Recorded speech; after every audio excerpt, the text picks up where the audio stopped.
अभी हाल ही में मेरे पास एक client I and you know कि वो एक ब्रिलियंट स्टूडेंट है। She is a brilliant student, उसको सब कुछ आता था 12th के बोर्ड से रिलेटेड, उसकी कॉम्पिटिटिव एग्जामिनेशन से रिलेटेड, बट जैसे ही उसके मिड टर्म्स हुए तो इशू ये था, उसके पेरेंट्स ने आके मुझको बोला she is performing very well everywhere, coaching में हो चाहे घर पे हो चाहे कहीं पे भी हो, बट जैसे एग्जामिनेशन का पेपर आया जो कि मिड टर्म था, कोई बहुत ज़्यादा हाई प्रेशर एग्जामिनेशन नहीं था कि बोर्ड्स हो या कॉम्पिटिशन हो, शी जस्ट ब्लैक्ड आउट। उसके दिमाग में कुछ नहीं आया। और कैन यू इमेजिन उस बच्चे की जिसने 96% लाने की आदत है, उसकी शीट बिल्कुल ब्लैंक थी, उसने कुछ भी नहीं लिखा। ऑटोमेटिकली पेरेंट्स टीचर्स सब इतने वरिड हो गए that they came to know कि कुछ ना कुछ तो प्रॉब्लम है यहाँ पे something is there which we need to figure it out immediately. Hence I met that girl. और जब मैं उससे मिली ना तो मुझे समझ में आया कि एक बहुत कॉमन प्रॉब्लम से डील करी है जो हम सब ने भी अपनी लाइफ में फेस की थी, which is called stress of examination या परफॉर्मेंस एंजाइटी। जब हम ये बोलते हैं ना एग्जामिनेशन स्ट्रेस, तो आपके दिमाग में क्या आता है? अरे ये तो मैंने भी फेस किया है, अरे ये तो मैंने भी देखा है, ये तो मैंने अपने बच्चों के साथ देखा है या अपने साथ देखा है, अपने भाई बहन के साथ देखा है, हर जगह इसको देखा है। तो सिंस आपके एग्जामिनेशन आने वाले हैं तो I thought why not talk about this topic, जिसके बारे में हम एग्जामिनेशन के बिल्कुल ठीक पहले या एग्जामिनेशन की परफॉर्मेंस ना अच्छी होने के बाद बात करते हैं। तो आज हम उसके बारे में यहीं बात करेंगे। तो मैं डॉक्टर गरिमा गुप्ता, एक मेंटल हेल्थ कोच, साइकोलॉजिस्ट और साइकोथेरेपिस्ट, आज आप लोगों के साथ एग्जामिनेशन स्ट्रेस जो आपकी लाइफ को कंप्लीटली रुइन कर सकता है उसके बारे में डिस्कस करना चाहती हूँ। पिछले साल एनसीईआरटी ने भी एक रिसर्च, एक सर्वे, एक स्टडी करी जिसमें कि पाया गया कि 9th to 12th ग्रेड के स्टूडेंट्स को 80% स्टूडेंट्स को एग्जामिनेशन स्ट्रेस है। कमाल की बात है ना। और एनसीईआरटी के इस सर्वे में यह भी पता चला आउट ऑफ दोस 80% 45% स्टूडेंट्स को बॉडी इश्यूज हैं, बॉडी इमेज इश्यूज हैं। कैसे कोई चीज कोरिलेट कर रही है? आप देख रहे हो ना कि हमारी मेंटल हेल्थ कहाँ एग्जामिनेशन स्ट्रेस से जाकर बॉडी हेल्थ इश्यूज पे, बॉडी इमेज इश्यूज पे जा रही है। अब एग्जामिनेशन स्ट्रेस और एग्जामिनेशन एंजाइटी कहने को दो अलग शब्द हैं बट इंटर रिलेटेड है। एग्जामिनेशन स्ट्रेस होता है तब हम एग्जामिनेशन एंजाइटी होती है, क्योंकि जैसा कि मैं आपको बता चुकी हूँ एंजाइटी हमेशा तब होती है जब हम फ्यूचर के लिए, आगे के लिए, अपने आगे के भविष्य के लिए थोड़े नर्वस होते हैं, वरिड होते हैं या एंशियस होते हैं।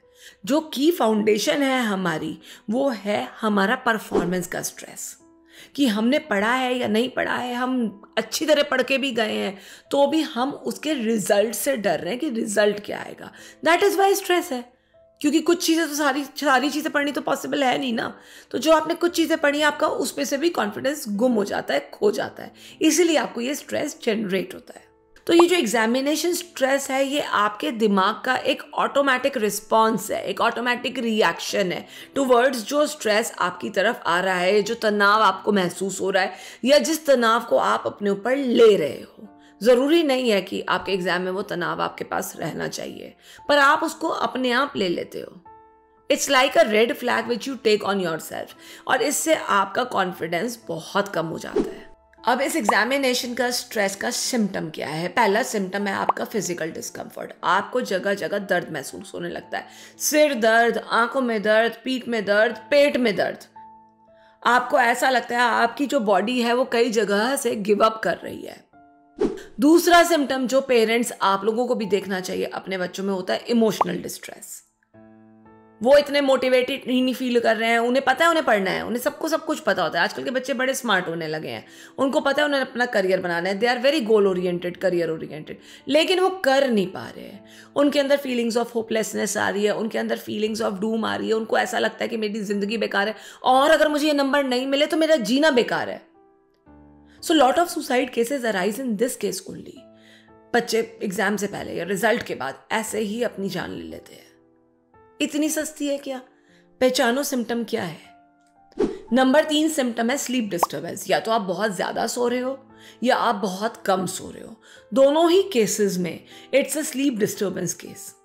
तो पेरेंट्स हो, आपके भाई बहन हो या कोई भी हो, आपके चारों तरफ आपका दोस्त हो, कोई भी हो, अगर वो इन सिम्टम से जूझ रहा है तो आप उसको पहचानिए, क्योंकि वो स्ट्रेस का कारण है, वो स्ट्रेस का ही रिजल्ट है। दोनों ही केसेस में अगर मैं कम सोई हूं या मैं ज्यादा सोई हूं, मैं अपने आप पे गिव अप करने की कोशिश करती हूं या I run away from my problems, क्योंकि मेरे हाथ में ही नहीं है, मेरे कंट्रोल में ही नहीं है। तो ये एक बहुत बड़ा साइन है। नंबर 4 साइन जो है वो है या तो हम ज्यादा खाना खा रहे हैं या हम बिल्कुल खाना नहीं खा रहे हैं। ईटिंग डिसऑर्डर्स, ये स्ट्रेस जो ईटिंग डिसऑर्डर जनरेट करता है वो एक विजिबल साइन होता है।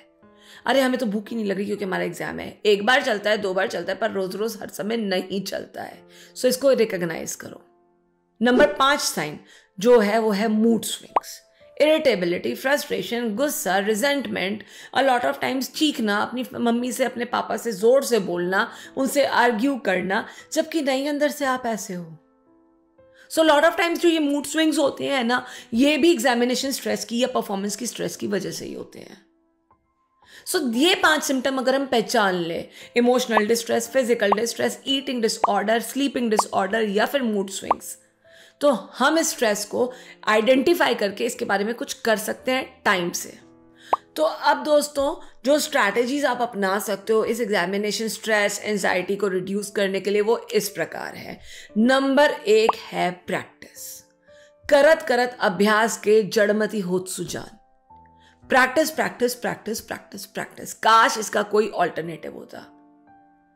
ये प्रैक्टिस एंड में मत शुरू करना, ये प्रैक्टिस शुरू से शुरू करना, क्योंकि शुरू में शायद लड़खड़ाओगे, गिरोगे, वापस पॉइंट 0 तक जाओगे, फिर इस रेस में फिर दौड़ोगे, फिर थोड़ा आगे बढ़ोगे, फिर शायद पीछे आ जाओगे। तो टाइम तो है ना आपके पास, तो प्रैक्टिस प्रैक्टिस प्रैक्टिस प्रैक्टिस। रोज अगर मैथ्स अगर आपके पास है और 1 घंटा आपने लिख के मैथ्स नहीं करी तो कोई फायदा नहीं है। नंबर 2 स्ट्रैटेजी है डिसिप्लिन। आपने प्रैक्टिस भी कर ली, लेकिन अगर आप डिसिप्लिन नहीं हो, रोज उसी टाइम पे उठ के अपने आप को ब्रेन को प्रोग्राम करके उसी टाइम पे नहीं बैठते हो, रोज उसी टाइम पे वो काम नहीं करते हो, तो आप फेल हो। स्कूल होता है ना शुरू आपका मॉर्निंग 8 AM सो 2:15 PM। क्यों? क्योंकि एक सेट टाइम टेबल होता है, एक सेट रूटीन होता है, एक सेट पैटर्न होता है। आपको सुबह 8 बजे स्कूल पहुंचना ही है। ये नहीं कि हम आंख मलते मलते 10 बजे पहुंच गए या 11 बजे पहुंच गए। No, that means discipline is the only key, जो आपको 3 साल की उम्र से या 4 साल की उम्र से सिखाया जाता है कि डिसिप्लिन इज द की। तो आप अगर प्रिपेयर कर रहे हो अपने एग्जाम्स के लिए तो आज अपने आप को प्रॉमिस करो, रियलिस्टिक गोल बनाना, लेकिन डिसिप्लिन सबसे पहले होना। मोटिवेशन आज है, कल नहीं है, परसों वर्सों भी नहीं है, तो क्या करोगे? किस पे बेस पे प्रैक्टिस करोगे? डिसिप्लिन के बेस पे। So practice plus discipline is the key to success. Discipline ले आओ, आधी से ज्यादा प्रॉब्लम्स आपकी चुटकियों में सॉल्व हो जाएगी। नंबर 3 जो है इफेक्टिव प्लानिंग। वाई आई से इफेक्टिव प्लानिंग, क्योंकि प्लान हम बहुत कुछ करते हैं और हम उसको स्टिक नहीं कर पाते, तो हमें बहुत गिल्ट होता है, हमें बहुत फीलिंग्स ऑफ रिजेक्शन आती है। ओ मैंने प्लान किया और मैं कर नहीं पाई, होता है ना, एंड में बड़ा ज़्यादा रिमोर्सफुल फील होता है। तो इसके लिए आपको क्या करना है? आपको इफेक्टिव प्लानिंग करनी है। एक प्लानर लो और उस प्लानर में कम से कम अपना पूरा दिन का रूटीन, जिस टाइम उठते हो, जिस टाइम सोते हो, उस टाइम तक का लिखो। 60% भी आपने वो कर लिया तो एक अचीवमेंट है।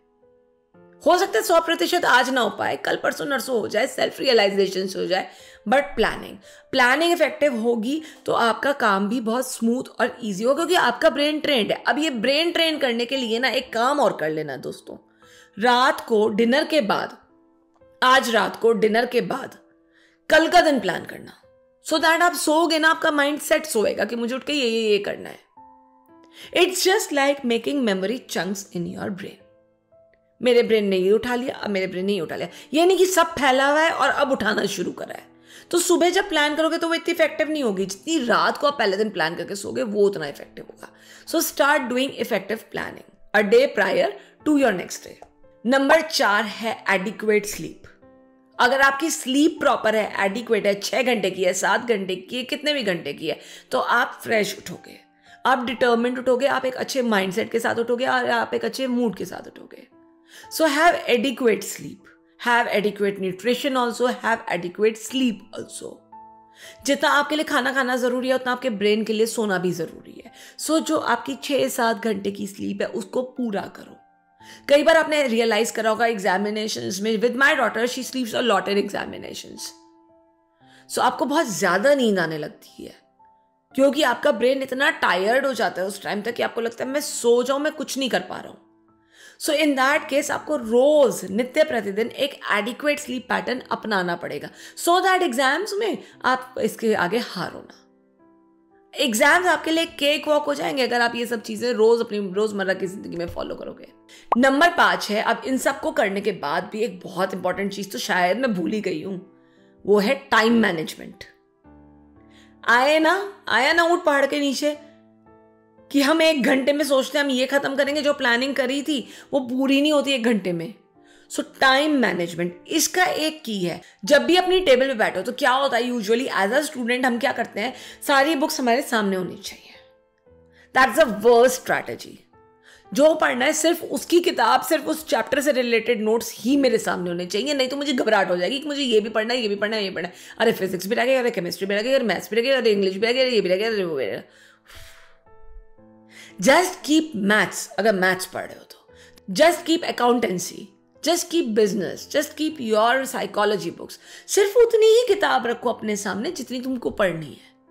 उसके अलावा तो घबराहट ही देगी क्योंकि मुझे ये भी करना है, पता है मुझे यार करना है, कर लेंगे यार, पर अभी जो करने बैठी हूं ना, इस 1 घंटे के फोकस में सिर्फ यही करना है। That's how we manage time.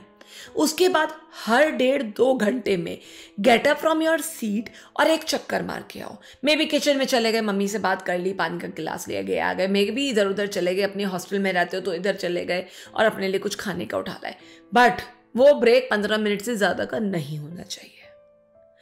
Time out your breaks, time out your studies also, time out your sleep and time out your lunch, breakfast, dinner also.